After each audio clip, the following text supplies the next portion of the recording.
చూడండి, శ్రీ భక్త ఆంజనేయ టెంపుల్ మేరీల్యాండ్లో ఉంది.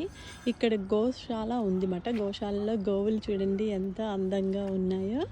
అసలు గోవుల్ని ఎలా చంపబుద్ధి అవుతుందండి, ఎలా తినబుద్ధి అవుతుంది, ఎలా చంపబుద్ధి అవుతుంది. గోవు వల్ల మనకి ఎన్నో ఉపకారాలు ఉన్నాయి. గోవు పేడ కానీ, గోవు మూత్రం కానీ, గోవులు తిరిగే చోట క్రిమి కీటకాలు కానీ ఏవి ఉండవు. అలాంటి సాధు జంతువు గోవుని చంపుకొని తింటారు. అది మహాపాపం కదండి. గోవు వల్ల మనకి లాభాలు లేకపోతే అనుకోవచ్చు, కానీ గోవు వల్ల మనకి ఎన్నో రోగ నిరోధక శక్తినిచ్చే గోవు వల్ల గోవు మూత్రము, గోవు పేడ, గోవు తిరిగే ప్రదేశము చాలా ప్రశాంతంగా ప్లెజెంట్గా మంచి ఆరోగ్యాన్ని ఇచ్చే గోమాతని చంపుకొని తింటున్నారు. ఇది మహాపాపము, మహానేరము.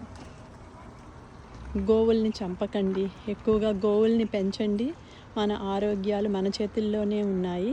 అలానే గోమాతను ఒక ఇదిగా చూడండి. మన సృష్టికర్త గోమాత లేనిదే మనం లేము. ఎందుకంటే గోవు నుంచి పాలు వస్తాయి, ఆ పాలు మనం పిల్లలకి ఇస్తాము. పాల వల్ల ఎన్నో లాభాలు ఉంటాయి. అందుకని గోవుల్ని చంపకండి ప్లీజ్. గోవుల్ని పూజించండి, దర్శించుకోండి. గోవుల్ని ఎక్కువగా ఉండేటట్టు చూడండి. గోదానం చేస్తే మహాపుణ్యం. సో గోవుల్ని కాపాడండి. గోవుల్ని చాలా మంచిగా చూసుకోవడం చూడండి.